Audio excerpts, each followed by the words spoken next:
guys, so I'm here with my January wrap up. January has gone by so quickly. I can't believe I'm already doing a wrap up video for January. It seems insane. I read a lot of books in January. The most I've read in 1 month. Actually, I read 15 books in January. I don't know why this happened. I genuinely don't know how I got 15 books read, but I did. I read 5 physical books and the rest were Kindle books, so this obviously could be quite a long video. Now I'm going to do my best to keep it as brief as possible while giving you my thoughts on these books. And obviously some have blog reviews already up, and if they do I will let you know, and as always all the blog reviews that went up in the month of January will also be listed below, so if you want to know more detail or if I don't explain something very clearly, it will be in the blog post. So starting with the physical books that I read in January, the first book I read in January, and the first book I read of 2013 obviously, was Up Close by Henriette Guyland, and this is kind of a contemporary slash mystery set in Norfolk. Basically Leah's grandmother dies and she has to come home from America to sort out the house, and while there she discovers that maybe her grandmother's death wasn't all natural causes and there could be a romance, but is he hiding something? That sort of book, and it was okay. The mystery was good, but the whole romance element of it, didn't find it believable, and then I found it boring. It was an okay read, but it's not one that I would overly recommend unless you like your sort of town mysteries, or village mysteries even. I gave it 3 out of 5. Blog review of this is up and will be linked below. Next physical book that I read in January was The Wolf Princess by Catherine Constable, and this has a very pretty cover and purple pages. This again was an okay read. It's about a girl called Sophie who gets sort of her dream and manages to get to Russia, but while there she stays with this princess, and there's a great big mystery around that. It has a fairy tale feel to it. This is definitely aimed at younger teens and not YA. I didn't find the writing very engaging. I had to trudge through it. The mystery very obvious. That was my biggest problem with it, was that everything was so obvious, and yet Sophie, the main character, is oblivious. Even when something is told to her, she doesn't get it. She has to be told like 2-3 times, and that just became boring and so hard to read. But I think maybe for teens it wouldn't be like that. I'm not sure. I don't want to say that it wouldn't, but then on the other hand I don't want to treat young readers as idiots, because they're not. So maybe I wouldn't recommend this one either, unless you love books with a fairy tale like feel. You might like to give it a try, but I didn't find it very engaging or interesting. I gave it 3 out of 5, but on reflection it would probably be less than that. But again, my thoughts and feelings are more fully explained with this one on the blog review, so again that'll be linked below. Next physical book that I read was Harry Potter and the Chamber of Secrets. Finally got round to reading book 2. As you guys probably know, my best friend got me the whole box set for Christmas, so I finally got round to reading the second book. Loved it.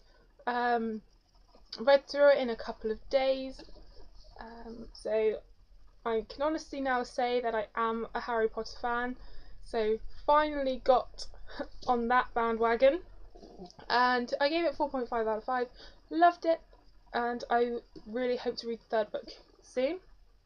Next physical book I read was Cursed by Jennifer L. Armentrout, and this is my first Jennifer L. Armentrout book, but it will not be my last. I absolutely loved it, and I read through this in a day. It only took me a day to read, and loved it. There was a couple of like grammar errors in it. There weren't very many, but I could overlook that because I enjoyed it. Ember died in a car accident, but her little sister has a gift and she brought her back. But now Ember is cursed and everything that she touches dies. And then her and her sister basically get taken by a guy and his family to basically not like a facility but a house that is full of people like them. So it's kind of, think like the X-Men slash the Cullens. It's the best way of describing them.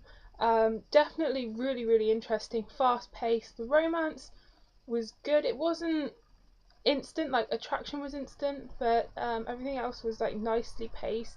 Gives me great hope for her Lux series. That's why I wanted to read this one first, because this is a standalone, whereas obviously her Lux series, there's 3 books currently out. So I wanted to read a book where I didn't have to pick up another book straight away, or I got left with cliffhangers or anything like that. I just wanted to read a standalone, and I absolutely loved it.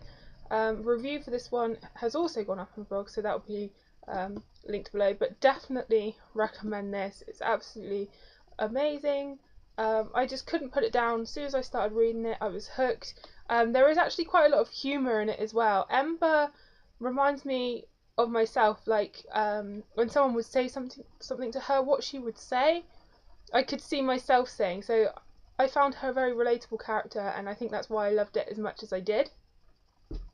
The last physical book that I read this month was my biggest disappointment of the month. I absolutely despised this book, and you guys know that I don't like saying that. I find it really hard to dislike a book, but I really didn't like anything about it, and that was Death Comes to Pemberley by P.D. James. Now, P.D. James is actually a much loved like mystery / crime writer, but after reading this, I have genuinely no idea why. It has not made me want to pick up another one of her books ever again. This is a murder mystery sequel to Jane Austen's Pride and Prejudice, and for me, it didn't work at all. I found that the characters that I love in Pride and Prejudice, they're revered all over the world. They sounded nothing like themselves. She made us doubt Elizabeth's character and her love for Darcy and how it all came about. Darcy, I don't know what was going on with him in this book. She made him sound so weak. The mystery, predictable, boring. And what I found, basically, what happens is one night at Pemberley, carriage rolls in and Lydia comes out screaming that Wickham's been murdered. He hasn't. That was my biggest disappointment. It wasn't him that had been killed at all, and we got to read like accounts of them discovering the body 5-6 times, sometimes by the same person, sometimes by different people, but it always sounded the same. So it read like I just read the same page 7-8 times in quick succession, really. I found it very hard to find the motivation to pick this up. It took me, like 5-6 days maybe to read this, because I just didn't want to read it. It was painful and laborious to read this. I gave it 1 out of 5 on Goodreads, because that's what you have to give it. But if I wouldn't have given this anything, if there was a rating on Goodreads where you could put like no stars, that would be this, because I genuinely didn't like anything about this book at all, and it pains me to say it because I was looking forward to this and it was a huge disappointment. Okay, so next books I read on my Kindle, which I don't know why I'm showing it because you can't even see it. There we go, Kindle. Now I read a series on my Kindle, which was 7 books, and it's called the Sullivan series by Bella Andre. I think that's how you say her name. and in order they are The Look of Love, From This Moment On, Can't Help Falling in Love, I Only Have Eyes for You, If You Were Mine, Let Me Be the One, and Come a Little Bit Closer. And I read these for a huge blog tour called Falling in Love with the Sullivans, and it ran from the 7th of January to the 20th of January, and I managed to get all 7 books read. I blazed through these books. I was reading one a day. I couldn't put them down. When I wasn't reading them, I wanted to be reading them. It was like my Kindle was glued to my hand for a week. I absolutely adored them, and they're just really super cute adult contemporary romances. But what I loved about them was that the characters just seemed to fit so well. I had no issues with them really at all. Even their names just fit, and they just seem to just go together. It's really hard to explain. I tried to do it on my blog post, failing miserably. But like some of the names that just seemed to go were like Gabe and Megan, Marcus and Nicola, Chase, Chloe, Smith, Valentina. They just, everything about them just seemed perfect, and I absolutely love them. So if you like your like adult contemporary romances, I think they're a really good series. Book 8 I think comes out in March. I don't know if it's going to be the last book, but it's the last of like the siblings, because it's a big family obviously called the Sullivans, and each one finds love. And I liked them because they reminded me of like Nora Roberts' family books, and out of all of Nora Roberts' books, those are my favourite of hers, the one where she has a big family and they each find someone. So like the McGregors, those sorts of books happen to be like my favourite adult romance books. And yeah, definitely recommend it. I haven't seen a lot about the series before I signed up for the tour, and I have to tell you guys, there was a prize or prizes for the bloggers that came up with the most creative reviews, and I couldn't believe it. I actually won. I won $100 Amazon voucher. So in the UK, that was a £63 voucher to the Amazon store, and I won it. So if you'd like to see what actually won, the link to that blog tour post will be down below, and I'll tell you what I did, but you might want to read it for yourself. I did an acrostic review with the name Sullivans, so every letter of Sullivans I put a buzzword about the book. So if you'd like to see that, I'd love for you to check it out and tell me what you guys think of it. So yeah, I couldn't believe that I won that. So more books from Amazon for me. The next book that I read on my Kindle was a new adult book, and it's called Wanted by Kelly Elliott.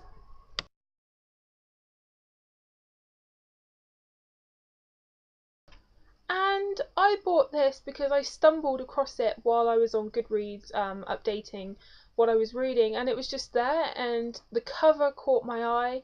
I thought it was an absolutely gorgeous cover, and I just needed to know what it was about. And like I said, it's a new adult novel, and it's about Ellie and Gunnar. And Ellie has basically been told by her mother all her life that she's worthless, that no one is ever going to love her. And after a couple of boyfriends cheat on her, basically she's convinced that she's unlovable. And then Gunnar is her brother's best friend, and they meet and they fall in love, and it's kind of Gunnar trying to convince Ellie that she's not unlovable. There's like side characters of Ellie's brother Jefferson and Ellie's best friend. They're in love with each other, but they won't admit it, sort of thing. There's definitely sexual content in this, and adult language and things. So if you're uncomfortable with those or are offended by them, this won't be the book for you. There are a few pet peeves in this one. The writing got to me a little bit. Now, I'm not offended by adult language in books. I'm okay with it.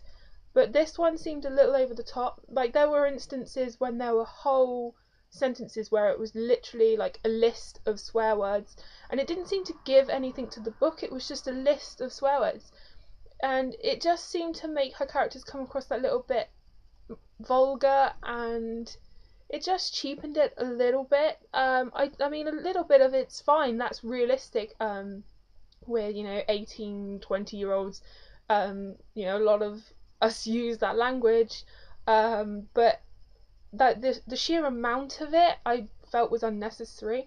Also, this was just a little thing, it just seemed she used the word also all of the time, like, for example, if you said something, I said, oh, I think that too, that's what I would say. In this it was, I think that also, and that's okay a couple of times, but it was all the time. Oh, I love you also. It just, it was very jarring to read. I would have put I love you too, or not I love you also. It seemed odd to me. I don't know why. It just, no, I don't know what that was about, but you know, I gave it 4 out of 5. I did really enjoy it. I did enjoy the romance. Ellie's insecurities, to the level that it goes, becomes a little annoying in some places. That seems harsh to say, but there are some instances when I feel she's just being stupid. Loved Gunner. Jefferson and Ari are going to get their own book. Some things that Jeff did in this book were also huge pet peeves of mine. Some things he does I don't like to read about. It's just little things. But they're going to get their own book, and I will read it, even though I probably won't enjoy it as much because they're a bit more messed up couple than Gunnar and Ellie were. But yeah, if you've read it, let me know, because I think that's actually my first new adult novel I've read, and definitely enjoyed it. Just a few little pet peeves. That one has got a blog. No, it hasn't got a blog review up yet. I haven't posted it yet. That will go up probably in February, so that'll be linked on next month's wrap up video. The next book I read was one I was sent for review, and it's Wallbanger by Alice Clayton. I know what you're thinking. You're thinking, that's an erotic novel, isn't it, Erin? Actually, I wouldn't class it as an erotic novel. It's more of an adult contemporary comedy. It's very, very funny, more than anything. There is some sex in it, but it's by no means like the focus. It's more funny than anything else. Caroline moves into a new apartment, and she's kept awake at night by her next door neighbour having sex. And they sort of argue and they fight. Then they meet at a party and they find out that they have sort of friends in common. And then they become really good friends, and then they fall in love, and it moves from there. It's just a really quick, short, very, very funny book. Read it in like 2 days. Really enjoyable. I gave it 4 out of 5. It was really, really good. And the last book that I read was another new adult novel, and that was Hard to Love by Kendall Ryan. This is another one that I stumbled across. Someone was reading it when I signed into Goodreads, and I thought, oh, what's that? Found out it was a new adult novel, and then I couldn't get it off my mind, so I thought, screw it, I'm just going to download it.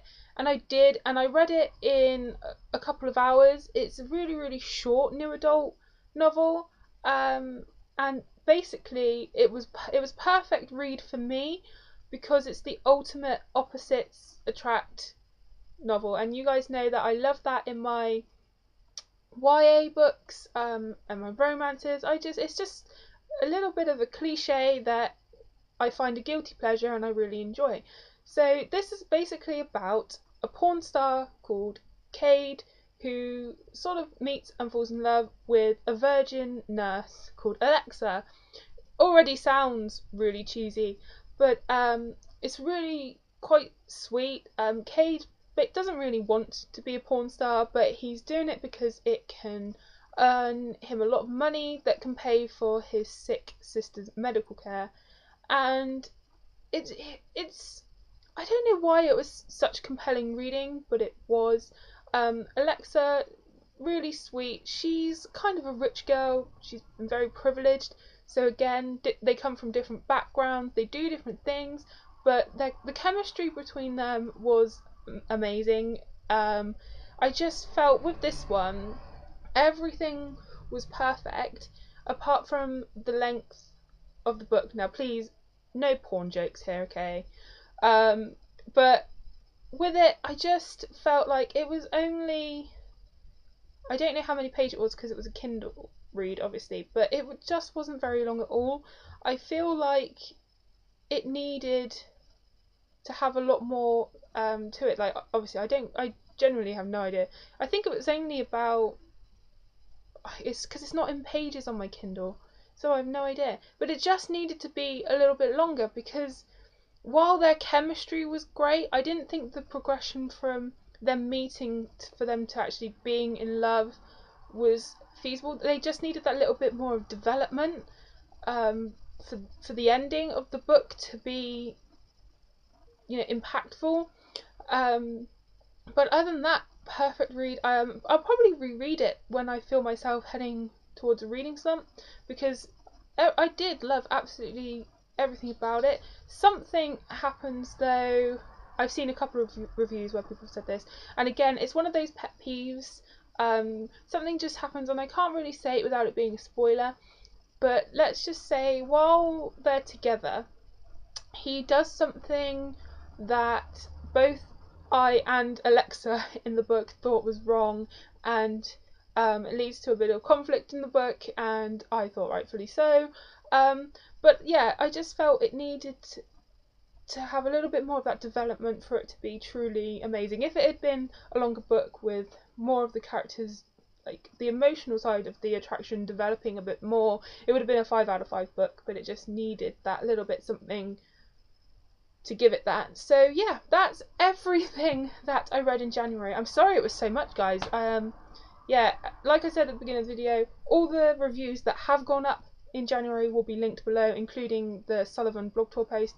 The last few Kindle books at the end there haven't had reviews go up yet, but they will do, so they'll be linked in next month's wrap up. So yeah, hope you guys had a good January, and I'll see you guys soon. Happy reading.